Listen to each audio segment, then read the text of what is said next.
Sebenarnya saya jauh lebih rindu bisa bertemu empat mata.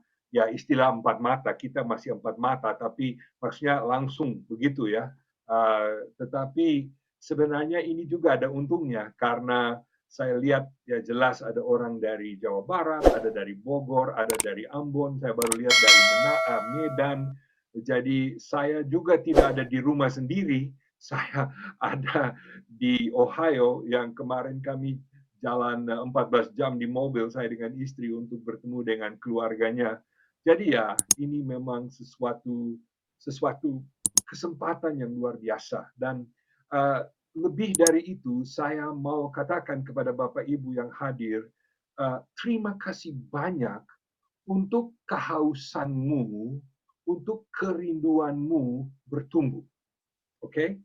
Okay? Itu buat saya sebagai seorang dosen, sebagai seorang guru, itu adalah apa ya, pembayaran yang paling tinggi yang bisa Anda berikan kepada saya, yaitu bahwa Anda mau belajar. Ya, percuma seorang guru memberi ajaran kalau muridnya tidak mau belajar. Jadi saya sangat berterima kasih. Nah, topik yang saya diberikan sebenarnya saya dengan Pak Gatut yang juga hadir hari ini, saya dengan Pak Gatut pernah menyampaikan di dalam satu mata kuliah selama satu semester di sekolah di STT Sati di Malang. Jadi saya merasa sangat penuh dengan bahan waktu saya bicara dengan istri saya mau presentasi persiapan. Saya bilang yang paling sulit ini bukan apa yang akan saya sampaikan, tetapi apa yang akan tidak saya sampaikan. Jadi harap saudara sabar dan sekali lagi saya mau ingatkan kalau mau melihat di chat kami sudah posting beberapa kali, saya posting satu kali lagi bahan ini dalam bentuk PDF bisa saudara download untuk jadi ya tolong itu. Oke, ya kita mulai saja dan maaf karena saya selalu sebagai guru saya akan pakai PowerPoint seperti biasa dan sebagaimana Pak Daniel sudah katakan tadi, kalau saudara punya pertanyaan di tengah-tengah jalan, langsung tulis di chat ya supaya jangan tunggu sampai akhir. Oke, topik kita malam ini, pagi ini adalah empowering local church leaders dan topik ini penuh sekali dengan kemungkinan, maksudnya banyak sekali yang bisa kita membicarakan mengenai topik ini. Jadi saya jalan saja. Oke, fakta nomor satu. Yesus menghabiskan banyak waktu dengan murid-muridnya. Maksud saya, kalau saudara mempelajari jumlah waktu yang Yesus menghabiskan di depan halayak orang banyak, lalu dibandingkan dengan jumlah waktu yang dia menghabiskan hanya bersama dengan murid-murid. Nah, kalau saya bilang murid-murid, itu bukan hanya 12, tetapi dengan mereka yang ikut dia sehari-hari, saya kira, dan memang saya belum melakukan studi ini, tapi saya kira akan saudara mendapatkan bahwa Yesus lebih banyak bersama mereka yang sedang dia siapkan sebanding dengan mereka yang dalam berbondong-bondong mengikuti dia. Dan yang menarik juga adalah lebih dekat ia ke peristiwa salib, maksudnya lebih dekat ke akhir pelayanannya, lebih banyak waktu ia memberikan kepada mereka. Nah, saudara, kalau itu menjadi pedoman bagi kita dan maaf ya, saya senang sekali kalau ada orang yang bukan gembala sidang, yang jemaat, kami sangat senang kehadiran saudara, walaupun saya secara utama akan fokus pembicaraan kita kepada pemimpin gereja. Jadi, tujuan besar dari acara kita hari ini adalah bagaimana kita sebagai pemimpin gereja bisa lebih banyak menuangkan apa yang Tuhan sudah berikan kepada kami, menuangkan itu kepada mereka, supaya mereka kemudian juga bisa menjadi pemimpin. Saudara, saya tanya, kalau Yesus mau beri makan 10.000 orang, bisa?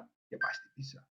Kalau Yesus mau memberi makan 20.000 orang, pasti bisa. Maksudnya tinggal dibuat iklan satu di Facebook. Waktu Yesus kasih masuk di Facebook, akan ada free food. Ya, silakan datang. Pasti Maksud saya, kalau Yesus mau kumpul halayak orang banyak yang lebih besar dan lebih besar dan lebih besar, pasti dia bisa. Tetapi yang Yesus utamakan adalah apa? Mereka yang sedang dia memperdayakan. Those he was empowering. Dia tahu itu. Fakta. Satu fakta lagi. Proses pemuridan, dan di sini saya tulis dua kata, akan atau mungkin akan seharusnya menghabiskan banyak waktu seorang gembala. Saya tidak tahu. Dan saya punya seorang teman gembala yang dia cerita kepada saya, dia bilang, saya di dalam pelayanan saya mungkin tidak kurang dari 20% dari seluruh pekerjaan saya menghabiskan di dalam pertemuan pribadi dengan orang yang sedang saya siapkan menjadi pemimpin. Jadi saudara jangan menganggap proses pemberdayaan, dan di sini judul bahasa Inggris empowering, tapi bahasa Indonesia pemberdayaan. Jangan menganggap proses pemberdayaan sesuatu yang boros waktu. Justru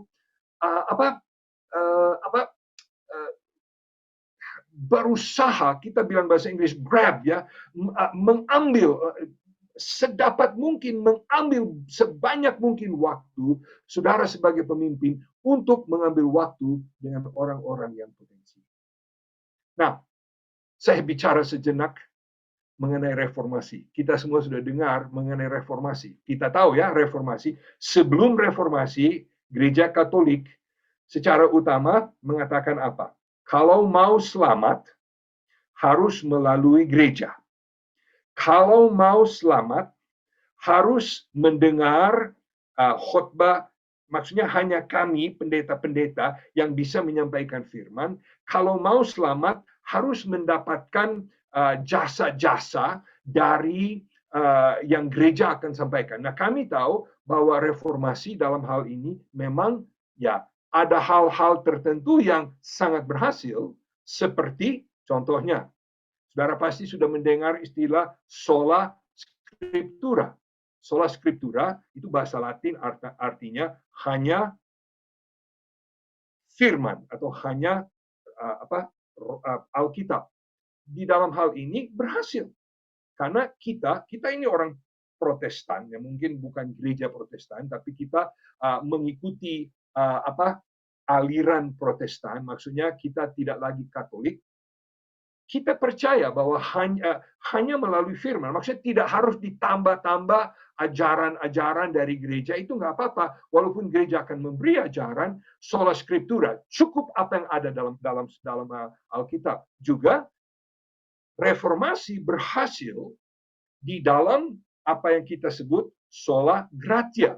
Sola gratia berarti hanya melalui kasih karunia. Bahasa Inggris grace, only by grace. Tidak perlu melalui karya pribadi. Ya, sebagaimana Paulus mengatakan, not by works, lest any man should boast. Bukan melalui pekerjaan-pekerjaan manusia, supaya tidak ada yang berbangga.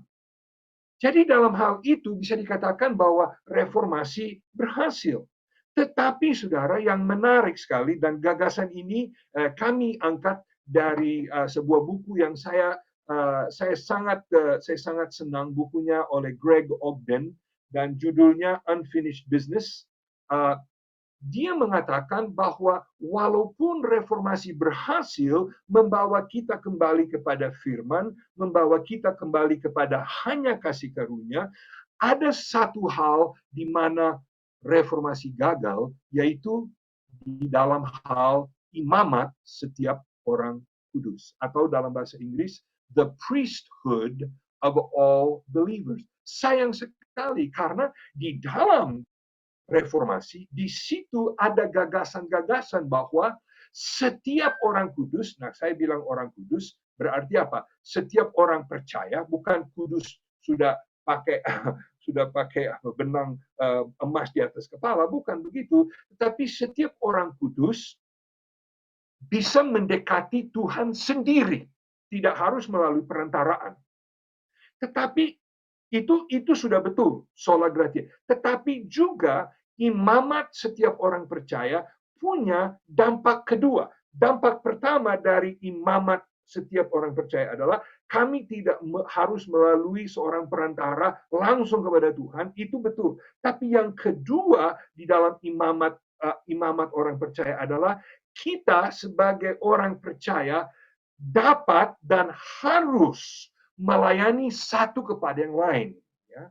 Jadi bukan hanya kita punya hubungan pribadi dengan Tuhan, tetapi kita Petrus dalam surat kiriman Petrus 1 mengatakan kita adalah bangsa rajani imamat Kristian, saya lupa persis bahasa Indonesianya. We are a nation of priests. Kita menjadi orang percaya yang tidak perlu melalui orang lain untuk datang kepada Tuhan, dan yang itu mungkin bisa dikatakan oke, tetapi yang sama sekali gagal di dalam reformasi, karena habis reformasi masih ada sistem di mana ada perpisahan di antara pendeta dan awam. Dan saya sengaja memakai istilah awam. Banyak orang tidak suka kata awam. Awam berarti bodoh, awam berarti naif, awam berarti polos. Tetapi saudara, kita percaya bahwa firman Tuhan mengajar dengan jelas bahwa semua orang percaya harus melayani dan dapat melayani, dan saya tidak tahu, mungkin akan ada di antara mereka yang dengar suara saya yang mau menolak ajaran ini, tapi silakan berdebat dengan saya siap terima, saya sudah angkat tangan saya. Mengerti maksud saya sangat percaya bahwa ini Alkitabiah, bahwa pelayanan itu bukan hanya kepada satu kelompok kependetaan tertentu yang hanya mereka layak melayani, tetapi semua orang yang sudah kenal Tuhan juga dapat melayani. Oke, saya sudah khotbah. Dan Greg Ogden di dalam buku yang saya baru singgung tadi mengatakan seperti ini. We need to move from a pastor-centered to a people-centered ministry. Kita harus berpindah dari sebuah pelayanan yang selalu berpusat hanya kepada gembala, beralih kepada sejenis pelayanan yang berpusat kepada umat. Nah, Musa belajar sesuatu pelajaran besar.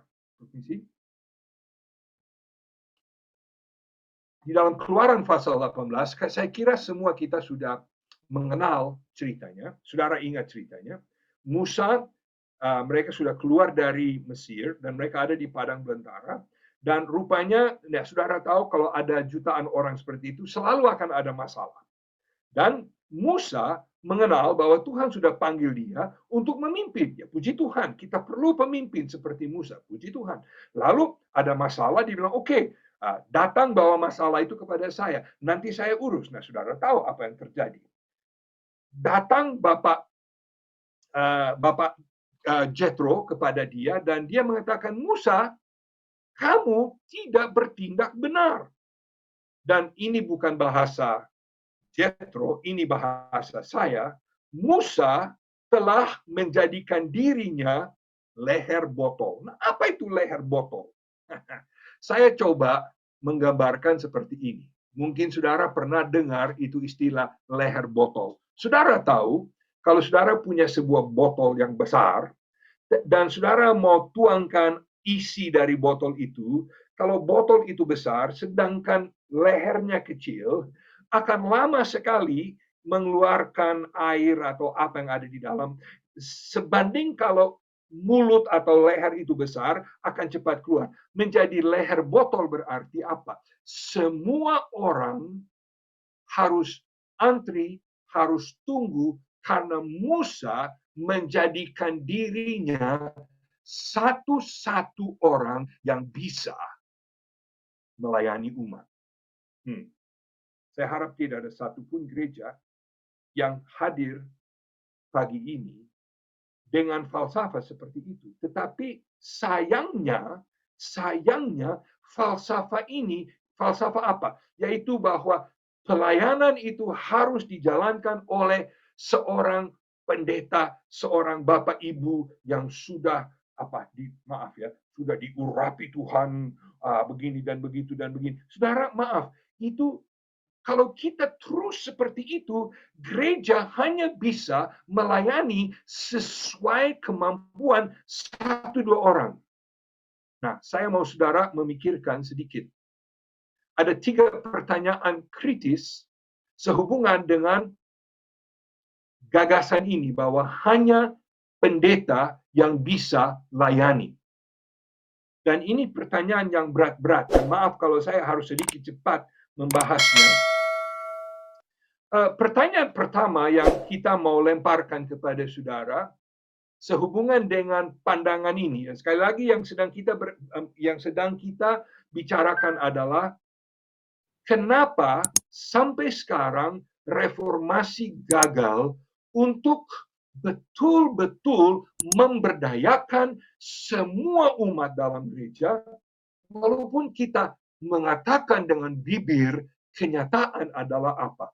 Mayoritas situasi masih tunggu gembala, masih tunggu mereka yang sudah dikatakan pendeta. Nah, pertanyaan pertama adalah, apakah pandangan gembala sendiri mengenai peranannya? Dan di sini saya tulis, ya, memang kebanyakan gembala tidak akan mengeluarkan kata ini dari mulut, tetapi banyak kita dalam hati mengatakan, hanya saya sebagai gembala yang betul-betul sanggup memenuhi kebutuhan jemaat. Oke, beberapa pemikiran. Oke, pertama, model pengasuh. Dan di dalam model ini, gembala memberi, jemaat tinggal duduk tenang dengan mulut seperti seorang bayi mau dikasih makan oleh maminya ya. Oh, berkatilah kami ya melalui apa. Oke, itu model pertama. Model kedua, model medis. Kalau ada masalah rohani, hanya gembala yang sanggup mendiagnosa. Nah, saudara, saya tidak tahu Bapak Ibu Gembala yang hadir di sini, apakah pemikiran itu pernah ada di dalam pemikiran saudara. Ya, yang berikut, model keluarga yang tidak sehat. Maaf, siapa yang sedang bertulis-tulis di layar? Mungkin saudara sedang tulis merah-merah di layar ya. Dalam model ini adalah seperti ini. Saya punya anak sekarang sudah umur 30 berapa? 36 kalau tidak salah ingat ya. Anak saya waktu dia masih kecil, tujuan saya adalah apa? Setiap waktu saya akan mendidik dia, khususnya kalau dia sudah remaja, saya akan siapkan dia supaya dia semakin sanggup menjadi independen, menjadi mandiri.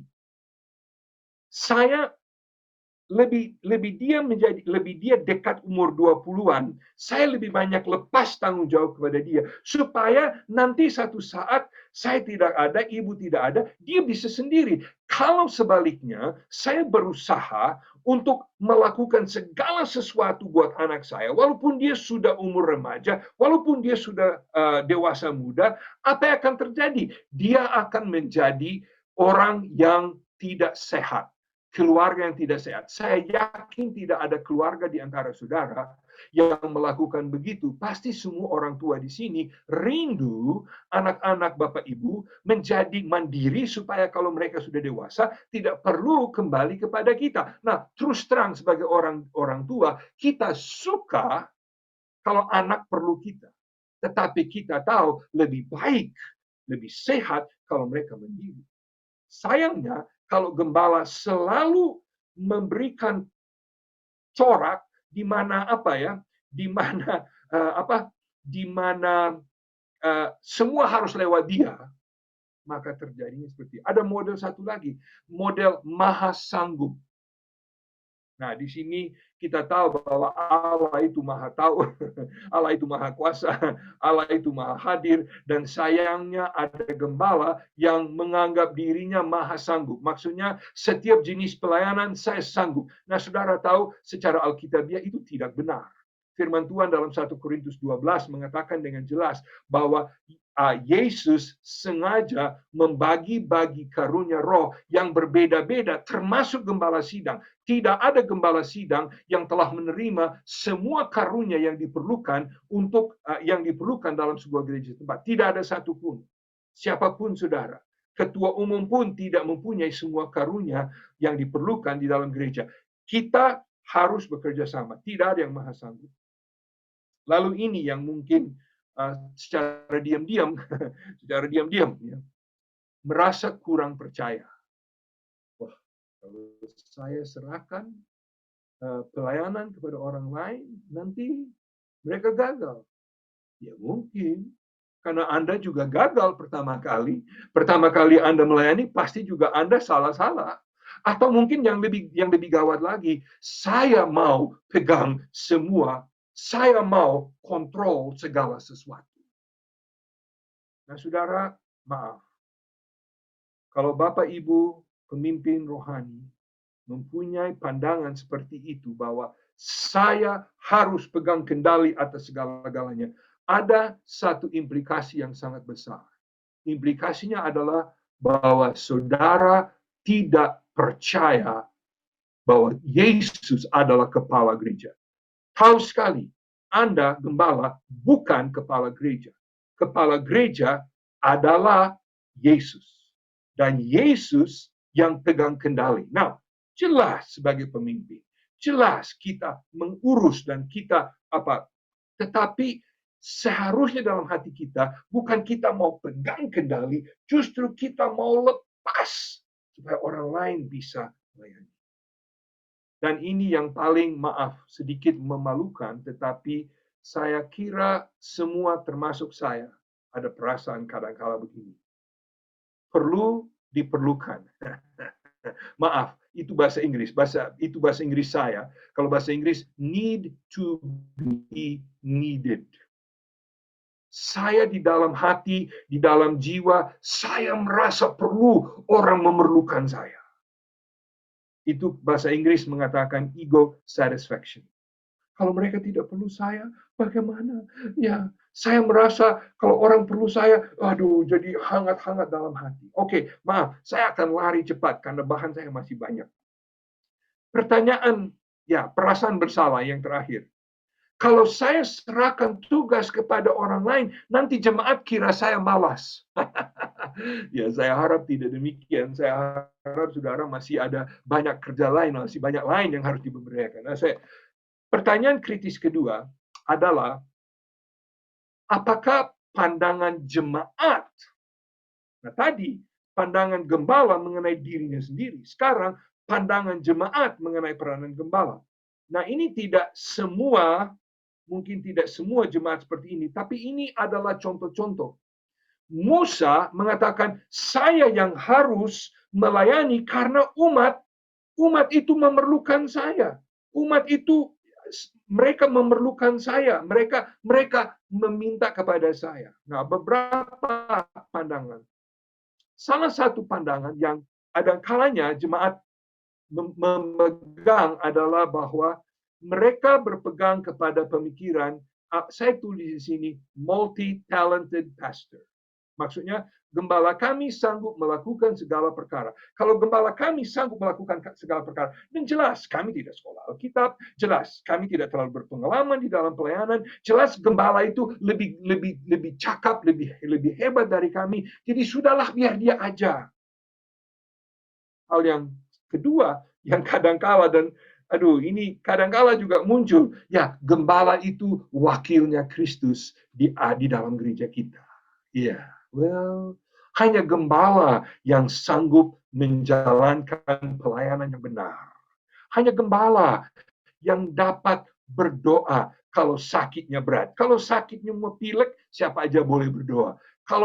Kalau sakitnya kanker, gembala yang harus berdoa. Maaf saudara, itu dapat di mana di dalam Alkitab? Itu dapat di mana di dalam firman Tuhan? Bahwa ada sekelompok orang di dalam gereja yang doanya lebih berbobot dari orang lain. Maaf saudara, saya tantang saudara untuk cari sebuah ajaran Alkitab yang mengatakan bahwa ada sekelompok tertentu yang lebih dekat kepada Tuhan. Yang memang ada orang lebih dekat, tapi itu bukan karena dia duduk di jabatan apa tertentu, tetapi karena mungkin dia lebih bergaul dengan Tuhan. Saudara, semua kita adalah umat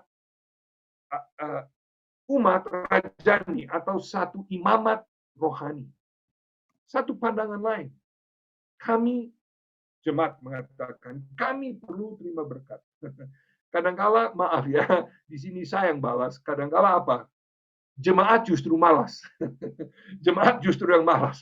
Mereka bilang, oke, hari Minggu saya masuk gereja, saya duduk, saya diam, tangan saya terbuka. Inilah aku, Bapak Gembala, berkatilah aku, Bapak Gembala. Mereka mengharapkan bahwa gembala yang harus memberi berkat. Nah, saya juga harap bahwa gembala akan memberkati melalui pelayanannya. Tetapi saya sangat percaya bahwa bukan hanya gembala yang bisa memberkati.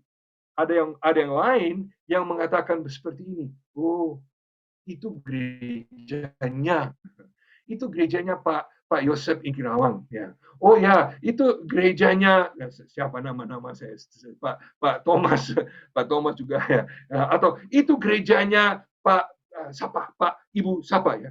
Saudara, ini gereja bukan punya gembala. Ini gereja punya Tuhan. Kebetulan Tuhan meminjamkan seorang yang akan bantu untuk melayani, tetapi tidak. Saya baca, seringkali, nah ini kepada gembala, seringkali jalan yang paling gampang adalah ikuti apa yang diharapkan oleh jemaat. Mengubah pandangan jemaat terlalu sulit. Dan saya tahu Bapak Ibu Gembala yang sudah melayani beberapa waktu, pasti Bapak Ibu juga sudah mengerti hal seperti ini. Ya, tapi itu yang mereka harapkan. Ya sudahlah, saya harus mereka yang kasih kolekte. Kalau saya tidak memenuhi harapan mereka, nanti kolektornya berkurang. Aduh, saya harap tidak begitu. Saya harap ya, tetapi ya memang dalam dunia memang kadang ada seperti itu. Memang ada seperti itu. Tetapi tanggung jawab dari gembala adalah mengajar orang supaya tidak lagi. Nah, pertanyaan yang ketiga, masih sehubungan dengan siapa yang seharus melayani. Apakah pandangan jemaat mengenai peranan mereka sendiri? Lalu saya tulis di sini, kami tunggu Bapak Ibu Gembala. Maksudnya dalam situasi Musa, mereka siap tunggu pasif. Sudahlah, kami antri berhari-hari. Musa sibuk, kami antri sampai besok, sampai lusa. Itu bukan sesuatu. Mereka lebih banyak menganggap diri sebagai pemberi evaluasi, kadang sebagai orang yang menentang. Gembala selalu minta. Jadi gembala selalu minta, ya kami yang lawan. Dan mereka katakan begini, ya kalau gembala sudah kewalahan, nah kami akan bantu. Saya harap tidak begitu. Nah, aduh, saya lari cepat sekali ini, dan memang ada bahan yang bisa saudara download, dan terus terang masing-masing gagasan ini bisa diceramahkan satu persatu. Nah,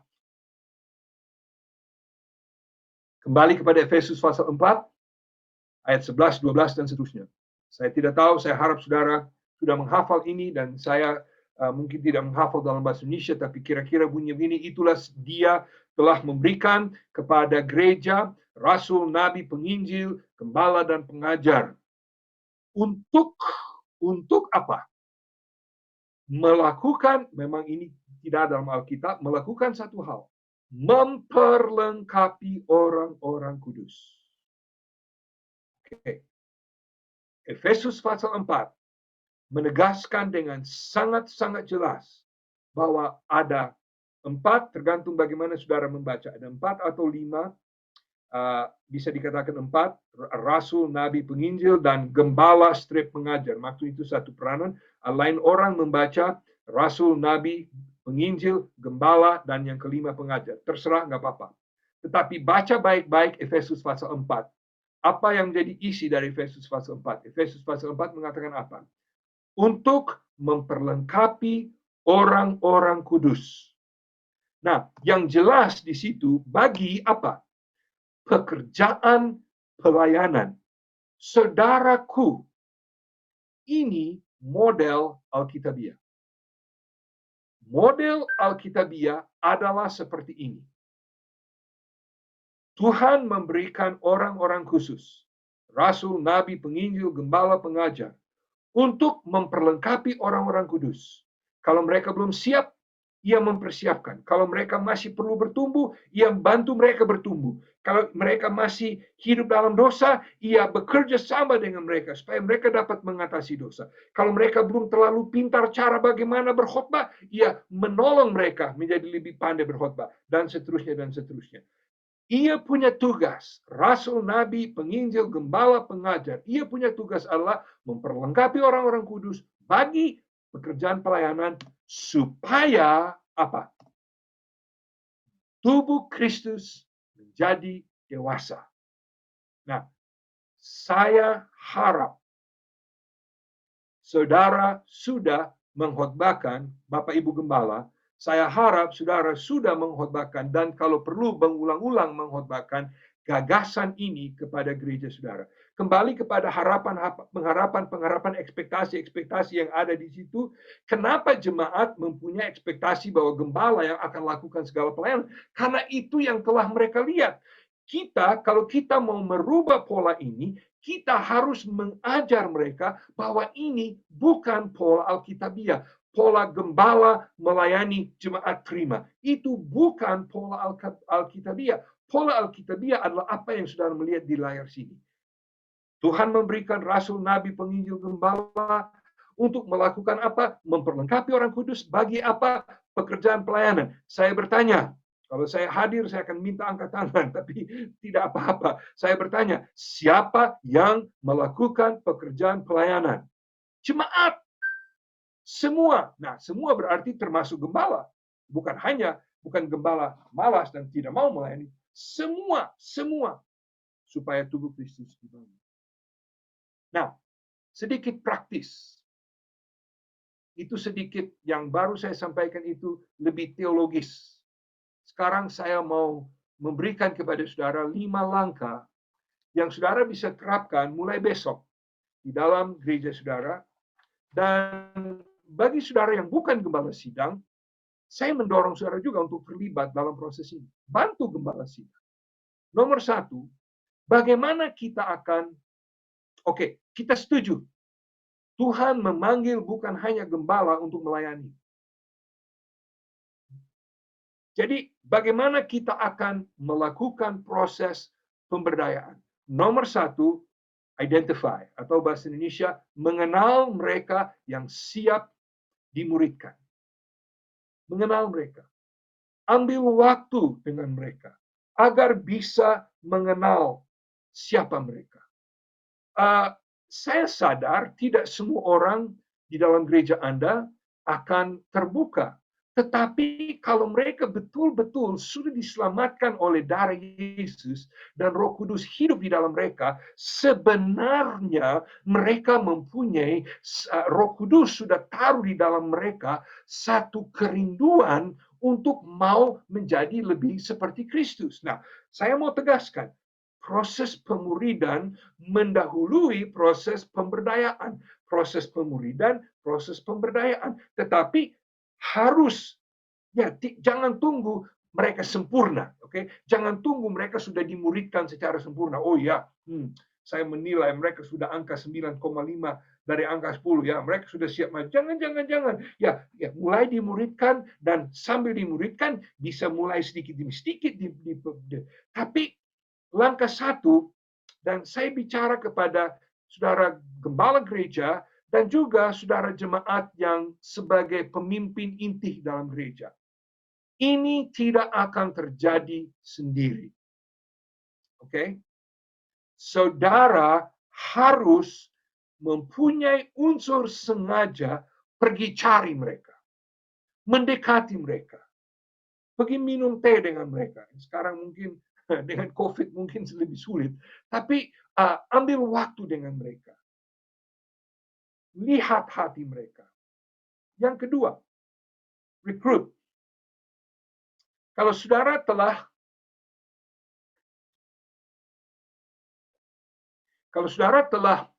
mengenal, sekarang langkahnya untuk rekrut. Rekrut mereka yang siap dibimbing. Yesus tidak memanggil orang yang pandai, tetapi mereka yang bergairah untuk kerajaan Allah. Nah, semua ini bisa didalami sampai sangat mendalam, tapi ya kita berikan yang dangkal-dangkal. Kalau saudara menilai murid-murid Yesus, 1 Korintus pasal 1 ayat 26 mengatakan, kamu tidak kaya, kamu tidak pintar dalam ukuran. Maksudnya Yesus tidak mencari orang yang sudah siap. Yesus mencari orang yang mempunyai gairah untuk Tuhan. Bahasa Inggris memakai istilah yang sudah hamil. Maksudnya sudah hamil berarti di dalam diri mereka ada sesuatu yang siap keluar. Pasti ini akan sulit diketahui dengan hikmah manusiawi. Ini harus jelas dengan bimbingan dari Roh Kudus. Nomor 3, discern. Nah, saya minta maaf, kata discern, kalau diterjemahkan secara harafiah di dalam bahasa Indonesia, adalah membedakan, seperti membedakan roh. Di sini saya mau lempar satu gagasan. Ada perbedaan di antara discernment and delegasi. Nah, kalau delegasi, melihat seorang di dalam sebuah organisasi, di mana dia cocok di dalam organisasi kita. Tetapi discernment lebih banyak, dan saya sudah tulis di layar ini, lebih banyak mengarah kepada pelayanan yang berdasarkan karunia roh. Jadi, di dalam tahap ketiga, maksudnya mereka sudah mulai dimuridkan, mereka sudah dalam tahap kedua, mereka sudah mulai terbuka dan saudara sudah mulai men-sharing hati Yesus kepada mereka. Dan sekarang saudara mau siap-siap mau memasukkan mereka dalam pelayanan, tetapi saya mendorong saudara jangan hanya melihat talenta, melihat karunia yang Tuhan telah berikan.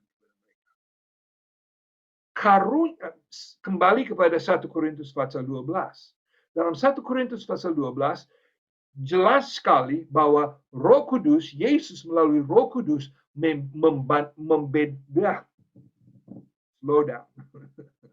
membagikan karunia roh sesuai kebutuhan tubuh Kristus.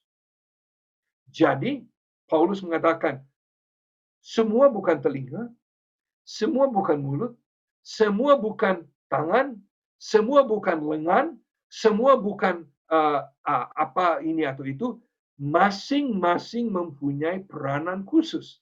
Dan saya tahu ini adalah ajaran yang kita sudah dengar berulang-ulang kali. Tapi saya mau menegaskan satu kali lagi. Bahwa di dalam tubuh Kristus, Tuhan tidak pernah memberi semua karunia yang gereja perlukan kepada 1-2 orang. Tuhan sengaja membagi itu kepada seluruh umat. Jadi kalau saudara tidak mengenal karunia dari mereka yang akan melayani, mereka akan ditempatkan secara keliru. Mereka akan ditempatkan dalam pelayanan dan tidak sesuai dengan karunia mereka. Nah, saudara, bagaimana melakukan hal ini itu adalah ceramah sendiri, dan kemungkinan saudara pernah melihat ada angket-angket atau ada cara-cara, dan terus terang saya akan lewatkan. Cuma saya mau tegaskan bahwa tempatkan orang berdasarkan karunia yang Tuhan berikan kepada mereka. Yang keempat, equip, memperlengkapi. Wow. Ini juga bisa diberikan 2-3 sesi bagaimana memperlengkapi, dan sebentar saya akan memberikan sekilas saja, mungkin hanya untuk kita bilang bahasa Inggris, membuat saudara ingin tahu saja ya, just whet your appetite ya. Tetapi memperlengkapi berarti apa? Dan secara sederhana kita sudah dengar ya, izinkan mereka melihat pelayanan, atau aku lakukan, kamu mengamati. Kedua, izinkan mereka melayani bersama dengan kita, kita melakukan bersama. Nomor 3, izinkan mereka melayani, aku mengamati.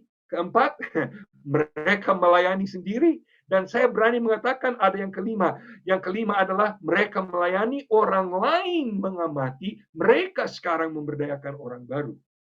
Nah, proses memperlengkapi adalah proses yang tidak singkat. Dan saya minta maaf, mengingat saya membatasi waktu saya 1 jam dalam acara ini. Sorry, saya harus lanjut. Dan yang kelima, deploy. Tempatkan mereka. Berikan kepada mereka tanggung jawab dan wibawa, otoritas. Berikan kepada mereka kemampuan, kebebasan untuk mereka melayani. Jelas kebebasan itu melayani di dalam batas-batas dari visi gereja, jangan mereka melayani keluar dari visi gereja, tetapi biar mereka melayani dalam batas-batas gereja. Tapi ada sebuah gereja yang punya, dan kalau saya tidak salah ini salah satu gerejanya Rick Warren, dia bilang begini, orang datang kepada dia dan mengatakan, Bapak, kita perlu pelayanan seperti ini. Lalu Pak Rick Warren mengatakan, dan saudara boleh baca cerita ini di dalam bukunya The Purpose Driven Church. Lalu Pak Rick Warren mengatakan, oh, memang betul gereja kita memerlukan pelayanan seperti itu. Jadi, lalu jemaat mengatakan, jadi apakah Bapak tidak akan melakukan pelayanan ini? Dan Pak Rick Warren mengatakan, No. Tuhan berbicara kepada hati Anda melalui pelayanan ini. Silakan Anda yang melakukan pelayanan ini. Silakan Anda yang memulai pelayanan ini. Nah, saya tahu itu sangat menakutkan bagi gembala-gembala sidang atau pemimpin gereja yang tidak percaya sungguh-sungguh bahwa Yesus adalah kepala gereja. Tapi saya pikir kalau Yesus adalah kepala gereja, Yesus bisa omong langsung kepada orang dalam gereja. Ini yang saya mau buat gereja ini. Deploy. Well, what time is it? Saya punya waktu tinggal sekitar 15 menit. Saya mau secara singkat sekali, dan ini sebenarnya bahan ini memerlukan kesimpulan dari satu bab yang agak panjang. Tapi saya sekali lagi, ini bukan maksud mau memberikan segala sesuatu kepada saudara, tetapi tujuannya adalah untuk seperti membuat saudara ingin tahu. Menurut Ogden, dalam bukunya Unfinished Business, Returning the Ministry to the People of God, Greg Ogden, O-G-D-E-N, sebagaimana ditulis di layar, dia mengatakan proses melengkapi terdiri dari 3 segi. Segi pertama, proses pemulihan atau menyembuhkan. Nah, di sini, saya bisa bicara 20 menit, dan kita bisa banyak firman Tuhan, kita bisa baca banyak firman Tuhan sehubungan dengan ini.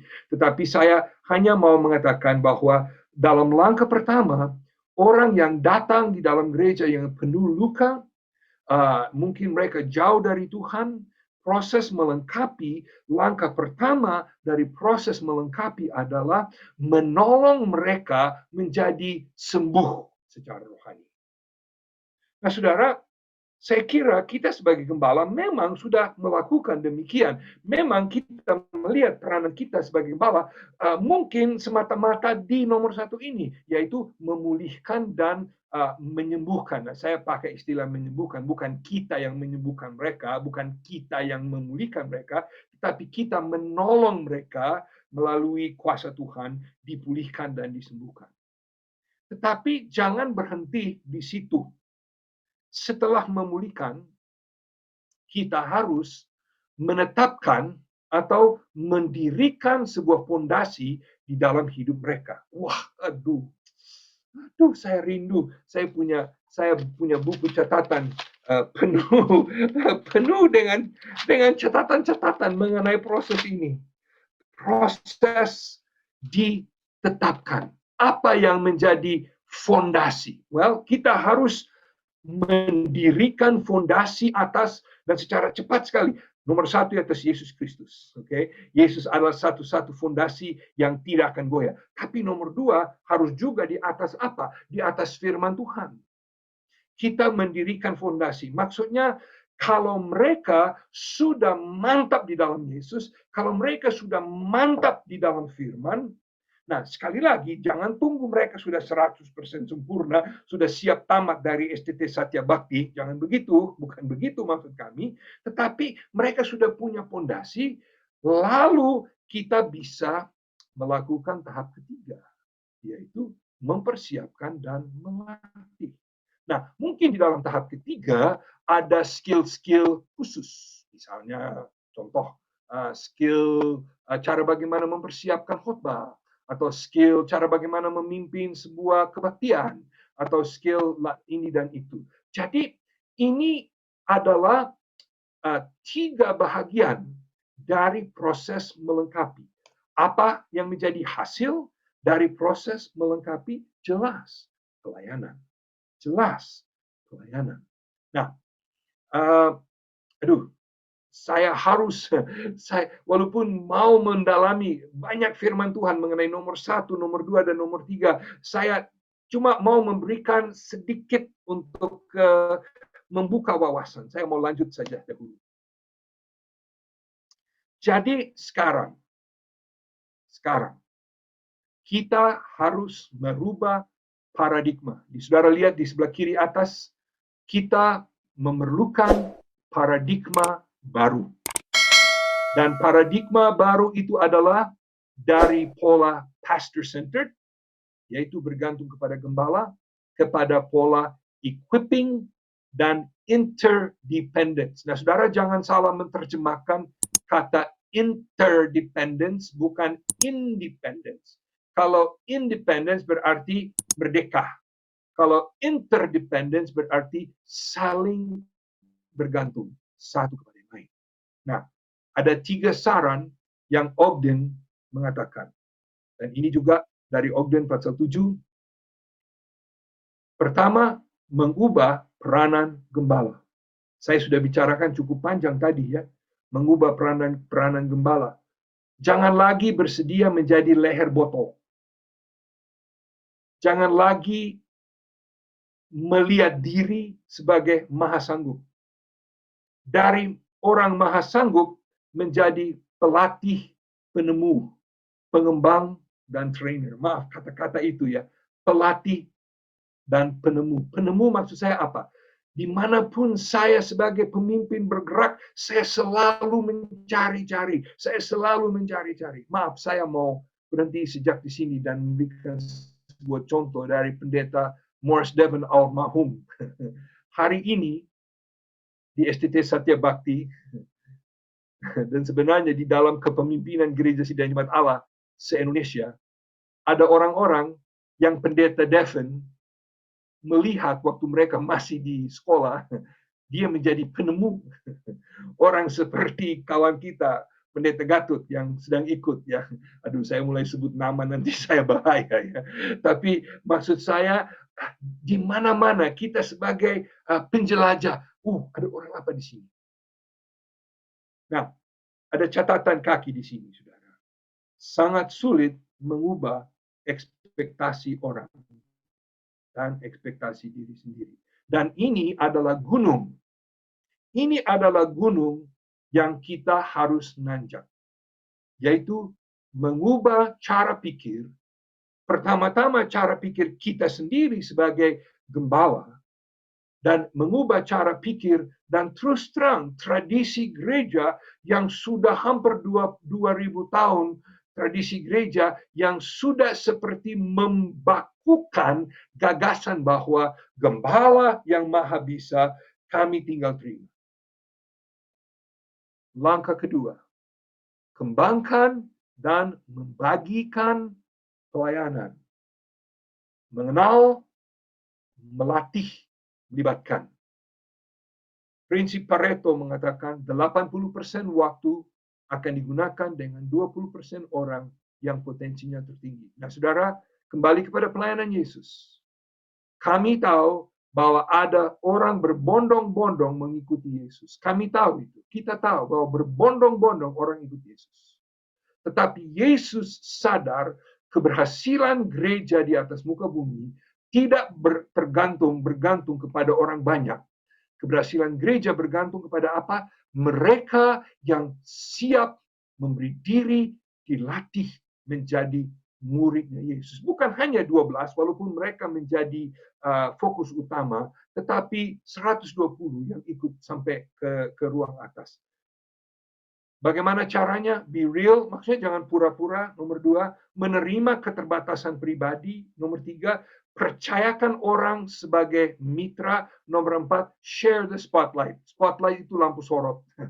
Jangan selalu mau terima kredit sendiri. Oke, cepat lagi. Desentralisasi struktur. Kalau struktur Anda membuat segala sesuatu fokus kepada gembala dan 1-2 pemimpin, coba mulai menggunakan cara-cara untuk, ini saya akan lewat cepat-cepat. Nah, Audrey Malphurs di dalam bukunya Building Leaders memberikan, dan di sini saya sudah tulis, saudara, saya ada satu seri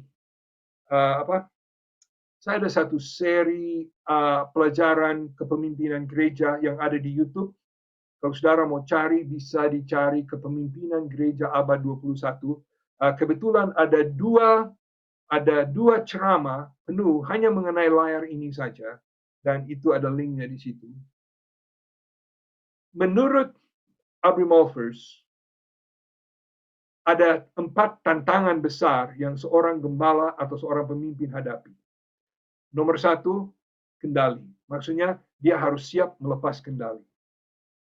Dia harus berani memeluk ketidakpastian. Kalau saudara mulai membagi pelayanan kepada orang lain, akan bisa terjadi apa-apa. Tetapi kalau Tuhan masih kepala gereja, kita harus berani ada sedikit acak. Ada orang mengatakan, kalau apinya sedikit liar, lebih baik daripada tidak ada api sama sekali. Nah, saudara, jelas saya tidak mau api liar, tetapi daripada tidak ada api sama sekali, lebih baik ada sedikit api yang kadang-kala keluar dari garis. Nomor 2, tantangan kedua, efisiensi. Terus terang, saudara yang sudah lama pelayanan, sudah lama berpengalaman di dalam pelayanan, saudara lebih pandai. Jelas, saudara lebih pandai melayani. Kalau saudara membagi pelayanan kepada orang lain, mereka tidak bisa secepat, sebagus, dan sehebat seperti saudara. Tetapi ini dia. Kalau saudara melakukan segala sesuatu dan tidak memberikan kepada mereka kesempatan untuk coba-coba, mereka tidak pernah bisa. Saya punya cucu sudah mau umur 7.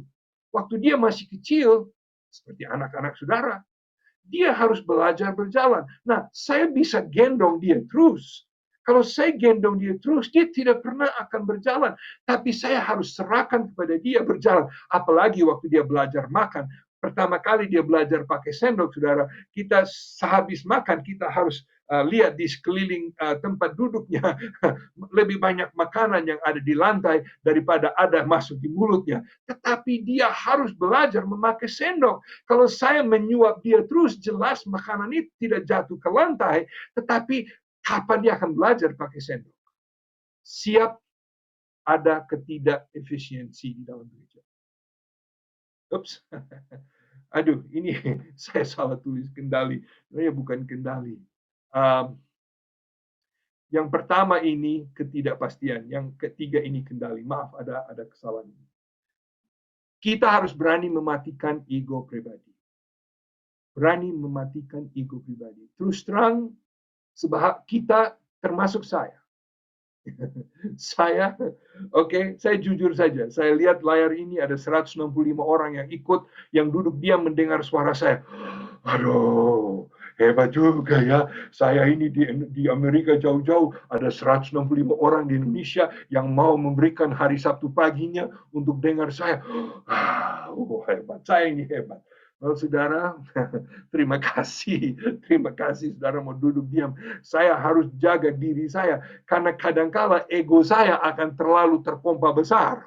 betul ya. Dan kita semua pemimpin harus menghadapi ya kadangkala orang lain juga. Kadangkala saya terima kepuasan bukan dari orang lain tapi dari Tuhan. Dan yang keempat, isolasi. Maksud saya dengan kata isolasi, kadang-kala sebagai pemimpin, kita lebih suka bekerja sendiri, lebih suka bekerja cepat tanpa banyak orang. Tetapi kalau kita mau memberdayakan orang, kita harus berani memberi banyak waktu kepada orang lain. Oke, saya mengakhiri. Wow, haleluya. Ini sudah selesai. Mengakhiri dengan now what?